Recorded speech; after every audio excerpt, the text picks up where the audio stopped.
तीन तलाक का बिल आया, राम मंदिर का जो है बिल पास हुआ, तमाम जितने भी एंटी मुस्लिम जो एक बिल जो पासेस जो हुआ यहाँ पे पार्लियामेंट में। अब सोचिए कि इसमें नीतीश कुमार कई मुसलमानों के साथ खड़ा होते हुए जब नहीं दिखा, तो तमाम चीजों का आकलन करते हुए हमने ये फैसला लिया कि अब यहाँ पे रहने का कोई मतलब नहीं था, क्योंकि मुख्यमंत्री के जो अगल बगल के जो भी लोग हैं वो ब्रिजवादी सोच के हैं, वो मनवादी सोच के हैं, वो ब्रह्मनिकल माइंडेड है, वो कहीं के एंटी मुस्लिम माइंडेड के लोग हैं। इसीलिए मुसलमानों के साथ में इतना बड़ा ऐतिहासिक फैसला हुआ, उसके बावजूद माननीय मुख्यमंत्री श्री नीतीश कुमार खड़ा जब नहीं हुए, तो जेडीयू में जितने भी मुसलमान हैं मोटा मोटी एक दिन मतलब डे बाय डे रोजाना कोई इनको रिजाइन दे रहा है। पल न्यूज से मैं हूं आपके साथ नदीम अकरम। वक्फ अमेंडमेंट बिल जिस तरीके से लोकसभा और राज्यसभा में पारित किया गया और तकरीबन इतिहास में पहली बार यह देखा गया कि सबसे लंबी संसद चली और संसद में जब बिल पास हुआ तो धार्मिक नारे जो हैं भारतीय जनता पार्टी के नेताओं के जरिए लगाए गए, जो कि एक खास तौर पर मैसेज था कि देखिए हमने मुसलमानों पर यह बिल ला करके एक बड़ी फतह हासिल कर ली है। भारतीय जनता पार्टी का रुख सबको मालूम है कि वो खुली दुश्मनी पर उतारू है मुसलमानों के खिलाफ, पर सवाल तो उनसे है जो अपने आप को सेक्युलरिज्म का बड़ा चैंपियन समझते हैं। और अगर वो समर्थन नहीं देते तो जो पार्लियामेंट में बिल आया वो पास नहीं होता। मैं बात कर रहा हूं बिहार के मुख्यमंत्री नीतीश कुमार की, मैं बात कर रहा हूं आंध्र प्रदेश के मुख्यमंत्री चंद्रबाबू नायडू की, जिन्होंने समर्थन दिया और उनके समर्थन के बाद ये तस्वीर सामने आई। और जब ये तस्वीर सामने आई है तो नीतीश कुमार को बड़ा झटका लगना शुरू हो गया है। चाहे उनके पार्टी के तमाम मुसलमान कार्यकर्ता हो, वो उनकी इस हरकत पर पार्टी से इस्तीफा दे रहे हैं और अब तक दर्जनों से ज्यादा इस्तीफे जो हैं वो नीतीश कुमार को सौंप दिए गए हैं। और इसी में हमसे बात करने के लिए इस वक्त इंटरव्यू में मौजूद है छात्र नेता तबरेज हसन, जिन्होंने जेएनयू की उस लड़ाई में भी अपने आप को पूरी तरीके से आगे रखा जब दिल्ली पुलिस की लाठियां इनके ऊपर भाजी जा रही थी। और सवाल यह भी है कि वक्फ अमेंडमेंट बिल को लेकर के युवा क्या सोच रहे हैं, युवा किस तरीके से आगे तमाम चीजों को अंजाम देने वाले हैं। तबरेज हसन, सबसे पहले आपका शुक्रिया कि आपने इस वक्त निकाला और एक बड़ा कदम आपके जरिए भी उठाया गया है। आखिरकार क्यों ये नाराजगी देखने को मिली है आपकी, क्योंकि आप जेडीयू में शामिल थे? जी, सबसे पहले मैं आपका शुक्रिया अदा करना चाहता हूं कि आपने अपने चैनल पे हमेशा मौका दिया है, एक अच्छा अवसर प्राप्त किया है। तो हम सबसे पहले ये बात बताना चाह रहे हैं कि हम लोग जवाहरलाल नेहरू यूनिवर्सिटी से छात्र राजनीति से जब निकले वहां पे, तो दिल्ली के सड़कों पे बल्कि देश विदेश के जो भी अन्याय हो रहा था पूरे देश में, पूरी दुनिया में, हम लोग रेशियल मूवमेंट के खिलाफ भी लड़े। हम लोग 2012 में जब जेएनयू में एंट्री किए तो उस वक्त भी हम लोग निर्भया कांड पे बहुत ज्यादा जो है हम लोग लड़े और दिल्ली के सड़कों पे पुलिस की लाठी खाए। हम लोग जो है कठुआ रेप केस वाला जो है, हम लोग जो है उन्नाव रेप केस, हम लोग हर मामले पे दिल्ली पे जो है यूजीसी जब मूवमेंट चल रहा था 91 दिन हम लोगों ने यूजीसी के सामने भूख हड़ताल किया था। उसके साथ ही साथ हम लोगों ने दिल्ली में हर मोमेंट पे नजीब वाला केस में हम लोगों ने लड़ा, हम लोग एकेडमिक फीस वाला में लड़ा, एनएफ ओबीसी फेलोशिप वाले में लड़ा, हर चीज में हम लोगों ने लड़ा। लेकिन उसके बाद जब हम लोग देख रहे थे बिहार की तरफ, तो हम लोगों को ये लग रहा था कि माननीय मुख्यमंत्री श्री नीतीश कुमार जी की तरफ एक उम्मीद की निगाह से देख रहे थे। इसीलिए हम लोगों ने पार्टी भी ज्वाइन किया था। जब हमने पार्टी ज्वाइन किया तो हमको लगा कि सही मायने में नीतीश कुमार जी बहुत सारा काम कर रहे हैं और किए भी हैं, मुसलमानों के लिए इससे इनकार भी नहीं किया जा सकता है। बहुत सारा काम किए हैं जो कि एक मिसाल प्रस्तुत किए हैं पूरी दुनिया के अंदर में। लेकिन अभी जो सबसे बड़ा जो ऐतिहासिक फैसला था, इस फैसले को लेकर के हम लोगों ने उर्दू में, हिंदी में, अंग्रेजी में, हर भाषा में मुख्यमंत्री सचिवालय में हम लोगों ने वार्ता लेटर के माध्यम से, हम लोगों ने मेमोरेंडम के माध्यम से उन तक बात पहुंचाई कि आप अगर रोक नहीं सकते हैं तो कम से कम विधानसभा चुनाव तक कम से कम स्थगित कर दिया जाए वक्फ अमेंडमेंट बिल को, क्योंकि इससे विधानसभा चुनाव में बहुत बड़ा असर पड़ने जा रहा है। लेकिन उस बात को कंसिडर नहीं किया जा रहा है और मुख्यमंत्री का जो चेहरा है वो बहुत ही साफ छवि का रहा है, सेकुलर छवि का रहा है। इसलिए पूरी दुनिया, हम बिहार या हम देश नहीं बोल रहे हैं, पूरी दुनिया की मुसलमानों की निगाहें नीतीश कुमार पर टिकी हुई थी। जब रात के 11:30 बज रहे थे, जब पार्लियामेंट में जब वक्फ अमेंडमेंट बिल के खिलाफ बहुत उम्मीद की निगाह से लोग देख रहे थे कि नीतीश कुमार हमेशा मुसलमानों के समर्थन में रहे हैं, इसमें भी समर्थन में रहेंगे, साथ रहेंगे। लेकिन वैसा नहीं किया। ऐसा नहीं करने के कारण बहुत सारा वजह हो सकता है, क्योंकि मुख्यमंत्री के जो अगल बगल के जो भी लोग हैं वो ब्रिजवादी सोच के हैं, वो मनवादी सोच के हैं, वो ब्रह्मनिकल माइंडेड हैं, वो कहीं के एंटी मुस्लिम माइंडेड के लोग हैं। इसीलिए मुसलमानों के साथ में इतना बड़ा ऐतिहासिक फैसला हुआ, उसके बावजूद माननीय मुख्यमंत्री श्री नीतीश कुमार खड़ा जब नहीं हुए, तो जेडीयू में जितने भी मुसलमान हैं, मोटा मोटी एक दिन मतलब डे बाय डे रोजाना कोई इनको रिजाइन दे रहा है। और रिजाइन क्यों नहीं देगा? आप सोचिए, इससे पहले भी 370 जो है कि जो था, जो पार्लियामेंट में, इससे पहले जो यूएपीए का कानून पास हुआ जिसके तहत हमारे दो शर्जील इमाम उमर खालिद, सैफुरा जरगर, खालिद सैफी, मीरान हैदर सब लोग अभी जेल में है। उसके बाद आप देख लीजिए कि सीएनआरसी, आपको याद होगा कि जेएनयू में हम ही 4-5 लोग सीएनआरसी का प्रोग्राम शुरू किए थे। वो शुरू करते करते जब शाहीन बाग हम लोग पहुंचे तो वो शाहीन बाग पूरे हिंदुस्तान में फैल गया। वो शाहीन बाग आंदोलन हम लोगों ने किया। साथ ही साथ सीएनआरसी के साथ इसमें और भी बहुत सारा ऐसा 3 तलाक का बिल आया, राम मंदिर का जो है बिल पास हुआ। तमाम जितनी भी एंटी मुस्लिम जो एक बिल जो पासेस जो हुआ यहाँ पे पार्लियामेंट में, अब सोचिए कि इसमें नीतीश कुमार कई मुसलमानों के साथ खड़ा होते हुए जब नहीं दिखा, तो तमाम चीजों का आकलन करते हुए हमने ये फैसला लिया कि अब यहाँ पे रहने का कोई मतलब नहीं होता है, क्योंकि हमारा वजूद हमारी जात से है, हमारी जो है जो कम्युनिटी है मुसलमान उससे है, हमारा वजूद हमारी जो शरीयत है उससे है, हमारा वजूद कुरान और हदीस और जो हमारा जो मुस्लिम परसला बोर्ड और इमारत शरिया जमीयत उलमा हिंद हमारा जो वजूद है, अब उस वजूद की लड़ाई पे अब जो है बात आ गई है। जब वजूद और एग्जिस्टेंस पे लड़ाई पे बात आ जाएगी तो उस वक्त फिर कोई भी कंप्रोमाइज नहीं होगा। आखिर कितना इस देश में मुसलमान जो है जुल्म सहेगा? इन तमाम चीजों को देखते हुए हमने रिजाइन का फैसला किया है। और रिजाइन देते ही कल का असर यह है कि और भी जो हमारे सीनियर जो मुसलमान जो लीडर है जेडीयू में, वो लोग आज प्रेस कॉन्फ्रेंस करने जा रहे हैं। मुमकिन है कि वो लोग भी शायद कहीं रिजाइन न दे दें। क्योंकि तबरेज, मैं ये जानना चाहता हूँ कि एक तो मुसलमानों में खासा गुस्सा देखने को मिल रहा है, आप पार्टी में रहे हैं, पार्टी के लोगों का किस तरीके का रुझान देखने को मिल रहा है? क्योंकि इस्तीफे की बात तो समझ में आ रही है, क्योंकि इससे कहीं ना कहीं जेडीयू का भविष्य जो है अब कहीं नजर नहीं आ रहा है। क्योंकि अगर Bharatiya Janata party bill pass करना होता तो पहले मेजोरिटी थी, उसे बलि के 4 बकरे चाहिए थे, उसमें से एक नीतीश कुमार और चंद्रबाबू नायडू को उन्होंने बना करके पेश कर दिया। बिहार के लोगों में कैसा होता है? क्योंकि इमारत शरिया का आपने जिक्र किया, जब पटना में प्रोटेस्ट हुआ, पटना में प्रोटेस्ट के बाद इमारत शरिया में जिस तरीके से जेडीयू के लोगों को घुसाने की कवायद तेज हुई, पुलिस की रेड हुई, कैसे देख और समझ रहा है? खासतौर पर बिहार का मुसलमान इसे कैसे देख रहा है? देखिए, पार्टी के अंदर की जहां तक बात है, जो भी सेकुलर विचारधारा के लोग हैं, चूंकि इस देश में ये बहुत बड़ा हमारा साझी विरासत है हिंदू मुसलमानों की, तो जो भी सेकुलर विचारधारा के लोग हैं, जो भी थोड़ा बहुत भी उनका अगर सॉफ्ट कॉर्नर मुसलमान के प्रति रहा है या है, वो कहीं न कहीं इस बिल से बहुत जबरदस्त दुखी है, चाहे वो मुस्लिम हो या नॉन मुस्लिम हो, कोई भी हो। अब रही बात बिहार के अवाम की, तो बिहार के अवाम जो है, जो हमारा समाज है मुसलमान, उस समाज का इतना जबरदस्त आक्रोश है, इतना जबरदस्त आक्रोश है, मुझे लगता है कि अगर नीतीश कुमार की पार्टी का कोई नेता शायद अगर चला आए किशनगंज, अररिया, पूर्णिया, कटिहार, दरभंगा वगैरह तरफ, हमको लग रहा है कि शायद उनको रुसवाई का सामना करना पड़ेगा। क्योंकि नीतीश कुमार को सोचना चाहिए इस बात को कि नीतीश कुमार जब इतना काम किए तो उनको एक तो वक्फ बिल अगर वो पास नहीं होने देते या स्थगित कर देते, मुझे लग रहा है कि बिहार में मुसलमानों का सबसे बड़ा मसीहा साबित हो जाते इस बिल के बाद वो।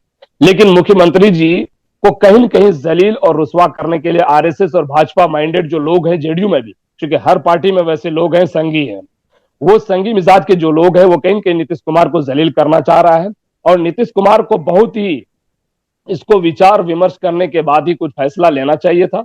लेकिन उन लोगों की जो अगल बगल के जो भी चट्टे बट्टे, उन लोगों की वजह से वो कहीं न कहीं मजबूर दिख रहे हैं। क्योंकि हम लोगों को ये यकीन है कि ये फैसला मुख्यमंत्री का फैसला नहीं हो सकता है, क्योंकि मुख्यमंत्री का फैसला कभी भी एंटी मुस्लिम नहीं रहा है। और ये फैसला मुख्यमंत्री के जो काम है, उन कामों को देखते हुए कोई भी ये बात नहीं कर सकता, चाहे पक्ष का आदमी या विपक्ष का आदमी हो, कि नीतीश कुमार के फैसला नहीं हो सकता है। इसलिए आज मुसलमान के जो सीनियर लीडर है वो जाके मिल रहे हैं, और पटना में आज बहुत बड़ा होने की जो है संभावना और उम्मीद है। क्या क्या तबरेज जी, ये डर था नीतीश कुमार को कि पार्टी का हाल कहीं उद्धव ठाकरे की पार्टी की तरह ना हो जाए, नीतीश कुमार आगे मुसलमानों के लिए खड़े रह जाए, पीछे से सब लोग निकल जाए? क्या ये डर था, इसी वजह से ये समर्थन दिया गया? देखिए, भाजपा का एक अपना इतिहास रहा है कि वो जिसको भी साथ लिया है वो निगल लिया है एक समय के बाद। चाहे वो हरियाणा में देख लीजिए, हरियाणा में भी वही किया, महाराष्ट्र में भी वही किया, और उत्तर प्रदेश में भी छोटी मोटी पार्टियों के साथ भी वही किया, बिहार में भी मोटा मोटी थोड़ा बहुत कर ही लिया है, थोड़ा बहुत बाकी ये विधानसभा में कर देगा। पिछली बार भी, पिछला विधानसभा 2020 का जो चुनाव हुआ, उसका अगर थोड़ा सा भी अगर नीतीश कुमार के अगल बगल के लोगों को अगर पता होगा, तो उसका थोड़ा सा मैं झलक दिखलाना चाह रहा हूं। यही भाजपा के लोग चिराग पासवान को खड़ा करके, मोहरा बना करके, जिस जिस विधानसभा में नीतीश कुमार का उम्मीदवार था, उस विधानसभा में चिराग पासवान को अपना उम्मीदवार खड़ा करवाया गया, और खड़ा करके जेडीयू के जो एमएलए थे, जो कैंडिडेट थे, उनको हराने का काम किया, जिसकी वजह से कहा 70-75 से लेकर के सीधे वो आ गए थे जो है 43 पे। तो इससे सबक लेनी चाहिए। वैसे ही फिर भाजपा कहीं न कहीं महाराष्ट्र 2 वो बनाने के पूरे प्रयास में है, और मुख्यमंत्री चूंकि सेहत के एतबार से अब कमजोर हो गए हैं, फैसले लेने में नो डाउट एक उम्र होने के बाद बहुत परेशानियां होती है, लेकिन उनको कहीं न कहीं इस बात पर सोचना चाहिए कि मुसलमान आज भी आपके साथ है। सिर्फ वक्फ अमेंडमेंट बिल आप जो है पास नहीं होने दीजिए, रोकवा दीजिए, उसका कोई कानूनी कार्रवाई या कुछ भी, आप मुसलमान के साथ खड़े हो जाइए। आज आज आपके साथ तमाम मुस्लिम तंजीमों से लेकर के हर छोटे बड़े जो है लोग आपके साथ में है। ये तो बात हुई बिहार की पॉलिटिक्स की, नीतीश कुमार को लेकर के किस तरीके का माहौल है। पर वक्फ अमेंडमेंट बिल को लेकर के छात्र किस तरीके से देख रहे हैं? क्योंकि पार्लियामेंट में तो खड़े होकर के ये कह दिया गया कि जी वक्फ के मामले में हमारे जो युवा छात्र हैं उन्हें इसके बारे में कोई इल्म नहीं है, हमारे उलेमा, हमारी तंजीमें जो हैं वो युवाओं को बरगला रही हैं, उन्हें भड़का रही हैं। कैसे देख और समझ रहे हैं? युवा क्या अपने हक और हुकूक के बारे में नहीं जानते? देखिए, आज 2014 से भाजपा की सरकार की नीति और उसका रवैया को हम लोग देख रहे हैं कि वो हर जो देखता है कि इस देश में कोई भी डिबेट 2 घंटा, 3 घंटा, 4 घंटा, 5 घंटा चलता है, उस डिबेट को दबाने के लिए दूसरा डिबेट वो लेके आता है। हर डिबेट के बाद एक न एक डिबेट उसको लाना है। अब सोचिए, इतना बड़ा डिस्कोर्स इस देश में सेटअप कर दिया गया, जबरदस्ती थोप दिया गया एक वक्फ अमेंडमेंट बिल के रूप में मुसलमानों के ऊपर, जिसमें अगेंस्ट में ठीक ठाक वोट 232 वोट पड़ा है। अब आप सोचिए कि 232 वोट पड़ा है, तो सिर्फ उसमें तो ऐसा नहीं है कि सिर्फ मुसलमान ही होंगे, नॉन मुस्लिम भी हैं, उसमें और भी लोग हैं जो छात्र राजनीति से सांसद बन के गए हैं, उसमें वो लोग भी होंगे जो किसान प्रकोष्ठ से संघर्ष और आंदोलन करके वहां पे बने होंगे। तो इससे ये अंदाजा लगाया जा सकता है कि जितने भी छात्र हो, किसान हो, युवा हो, या महिला हो, या व्यापारी हो, जितने भी लोग हैं जो सेकुलर विचारधारा के लोग हैं, वो कहीं न कहीं इस बिल से पूरी तरीके से खिलाफ है। अगर लोगों को यकीन नहीं हो रहा है, तो वो खासकर अभी चुनाव काल को अंदाजा लग जाएगा कि जिस नीतीश कुमार को ठीक ठाक वोट दे रहे थे, आज मुसलमान उसको एक भी वोट नहीं देगा। और बल्कि अभी तो हालत यह है कि अगर एक आंदोलन की अगर आवाज सिर्फ हम लोग अगर लगा दें, तो मुझे लग रहा है कि उस भीड़ को संभालना मुश्किल हो जाएगा, ये कैफियत हो चुकी है। पासवान और बात नहीं कर सकते हैं कि चिराग पासवान तो सिर्फ वो नाम का दलित है। हम भी अति पिछड़ा मुसलमान है, अति पिछड़ा जाति से हम भी आते हैं मुसलमान में, लेकिन हम लोगों का एहसास है कि हम लोग किसान परिवार से, हम लोग संघर्ष और बहुत आंदोलन करके आए। लेकिन चिराग पासवान दलित होने के नाते वो दलित कहीं से नहीं लगता है, उनकी बातों से, उनके रवैयों से, उनका लाइफ ऑफ स्टाइल से उनको वो भी ब्राह्मणिकल सोच के लोग हैं। इसलिए चिराग पासवान से हम उम्मीद नहीं कर सकते थे। लेकिन अगर देखा जाए, चिराग पासवान का जो बाप रामविलास पासवान जी थे, 2005 में लालू यादव से इसलिए उन्होंने जो है अपना गठबंधन तोड़ लिया था। तो उन्होंने वो चूंकि वो एक आंदोलन से निकले हुए नेता थे, उन्होंने इस बात पे सिर्फ लालू यादव से उन्होंने गठबंधन तोड़ लिया था। तो उन्होंने कहा था कि यहाँ पे उप मुख्यमंत्री एक मुसलमान होनी चाहिए। और वो लालू यादव जब उस वक्त नहीं माना इस बात को, तब 32 विधायक उस वक्त रामविलास पासवान जी का था, और रामविलास पासवान जी ने बायरता लालू यादव से गठबंधन तोड़ लिया। तो वो थे रामविलास पासवान जो सेकुलर धारा और तमाम समुदाय को लेकर चलने वाले थे। लेकिन आज चिराग पासवान क्या है, उसके बाप का प्रतिमा को तोड़ दिया गया, बिल्डिंग को, जैसे उनका बाप जो है डेथ किया, उनके बाप के जो है मकान को खाली करवा दिया मोदी अमित शाह ने, उसके बावजूद वो उसी के झोली में जाकर के बैठे हुए हैं। अब मुसलमान ठीक ठाक उसको बिहार में वोट करता था, लेकिन वो भी साथ नहीं दिया, उससे हम उम्मीद भी नहीं कर सकते हैं। लेकिन चंद्रबाबू नायडू और नीतीश कुमार पर हम पूरी की पूरी उम्मीद थी कि कहीं कहीं करेंगे, क्योंकि चंद्रबाबू नायडू को वर्ड मेजोरिटी था। अब चंद्रबाबू नायडू को कौन सा जो है उनकी कमजोर नस मोदी अमित शाह पकड़ा हुआ है कि वो भी कहीं कहीं जाके झुकता हुआ दिख रहा है। लेकिन इस बात से पूरे देश में सबका चेहरा और चरित्र साफ हो चुका है कि मुसलमानों के साथ जब भी कोई बड़ा इशू होगा, उनके अगेंस्ट में बिल पास होगा, वो चाहे सेकुलर फोर्सेस हो या नॉन सेकुलर फोर्सेस हो, कोई भी सही से खड़ा होने के लिए नहीं है। क्योंकि हमने 370 धारा में देख लिया, 3 तलाक में देख लिया, राम मंदिर जन्मभूमि में देख लिया, हम लोगों ने वक्फ अमेंडमेंट बिल में भी देख लिया। राहुल गांधी उस दिन शुरू में वहां पार्लियामेंट से गायब थे, बाद में प्रियंका गांधी भी वहां से गायब थी। तो आज तक राहुल गांधी सही से सिर्फ वो फेसबुक पेज में, ट्विटर पे उनका जो सोशल मीडिया जो चलाने वाले हैं वो लिख दे रहे हैं, लेकिन एक उन्होंने प्रेस कॉन्फ्रेंस करके नहीं बोला कि वक्फ अमेंडमेंट बिल जो है वो अगेंस्ट मुस्लिम है। तो ये है सेकुलर फोर्सेस। तो सेकुलर फोर्सेस भी हम बहुत ज्यादा भरोसा आप नहीं कर सकते हैं। क्योंकि तबरेज, मैं एक आखिरी सवाल भी आपसे लेना चाहूंगा, क्योंकि हमने किरण रिजिजू की वो दलील सुनी जिसमें पार्लियामेंट में खड़े होकर के उन्होंने बोला कि 2025 से पहले की जो रजिस्टर्ड हुई हुई वक्फ की जमीन है, जहां मुसलमान सजदा करता था वो वहीं सजदा करता रहेगा। 2025 के बाद में रजिस्टर्ड जो जमीनें होंगी उसके ऊपर दावा करेगी सरकार। क्या मुसलमान इस देश में इतना मोहताज है कि अब हुकूमत से पूछ करके उसे सजदा करना पड़ेगा? देखिए, मुसलमानों को अब जो है ना, मुझे ये लग रहा है कि अब अपनी राजनीति और अपनी समझदारी पैदा करना होगा। अब सड़क पे आंदोलन करना होगा, किसान आंदोलन की तरफ। अब मुसलमानों को इस देश में वजूद में रहने के लिए, मुसलमानों को अपनी आजादी के साथ जीने के लिए डॉक्टर भीमराव अंबेडकर की जो है एक प्रतिमा को लेकर के, उनका संविधान को लेकर के हम लोग सड़कों पर उतरना होगा। और मोदी और अमित शाह और आरएसएस के जो चाल है उसके खिलाफ हम लोगों को एक बड़ा आंदोलन करना होगा। उसमें हो सकता है बहुत सारे लोग शहीद हो जाएं, हो सकता है बहुत सारे लोग सड़कों पर आंदोलन में भूखे प्यासे और भूख हड़ताल से मर भी जाए, लेकिन एक बड़ी कुर्बानी का जो है कहीं न कहीं दरकार है। क्योंकि अब सोचिए कि वो लोग जो है, जब रामनवमी अभी आ रहा है, जस्ट होली है, दुर्गा पूजा है, हर तरह के उनका जो हर महीने में हमारे जो हिंदू भाई हैं उनका कोई न कोई त्योहार और प्रोग्राम रहता है, हम लोग जाके स्वागत करते हैं। और अलग अलग जिलों में, अलग अलग जगहों पे जो है सद्भावना कमेटी बनी हुई है, और उस कमेटी के द्वारा उनको शरबत पानी सब कुछ पिलाते हैं, सब कुछ करते हैं। लेकिन सोचिए, और उस सड़क पे अभी रामनवमी आ रहा, सड़क पे पूरा सड़क जाम करके पुलिस को प्रोटेक्शन देगी, और पूरा सड़क जाम करके वो लगभग 10 दिन 15 दिन महीनों दिन पूरा का पूरा, जब पटना हम लोग जाते हैं दरभंगा से लेकर मुजफ्फरपुर तक पूरा रोड जाम रहता है, हाजीपुर समस्तीपुर कैसे कैसे हम लोग पटना पहुंचते हैं। रोड जाम करके वो करता है, उस पर उसको कोई ऑब्जेक्शन नहीं है। लेकिन हमारा जो है सजदा करने के लिए भी उस इजाजत लेनी पड़ेगी, जिससे बेहतर है कि क्या ही हम लोग जिंदा रह के क्या करेंगे, कौन सी जमीर, कौन सा क्या। हम हमारी जो अकीदत है, हमारा जो अकीदा है वो कुरान और हदीस पे है। हमारा जो अकीदा है, अल्लाह के रसूल ने जिस अकीदे के साथ हमको इस दुनिया में जो अल्लाह ताला ने हमको भेजा, हमको वो मानना पड़ेगा। हमको ये मोदी अमित शाह के फरमान और उनका जो है ऑर्डर से सजदा और ये करने की जरूरत नहीं है। जहां तक माइनॉरिटी मिनिस्टर जो है, सो कॉल्ड माइनॉरिटी मिनिस्टर किरण रिजिजू की बात है, तो किरण रिजिजू जी को शायद पता नहीं होगा, उनको जो थ्योरी अमित शाह के ऑफिस में पढ़ा दिया गया वो जाके बोल रहा है। वही किरण रिजिजू है, जब नॉर्थ ईस्ट में उनके घर पे, जब वहां पे गोली और बारूद और बंदूक चल रहा था, वहां पे महिलाओं को नंगा करके रोड पे जब घुमाया जा रहा था, किरण रिजिजू के मुंह में ताला था।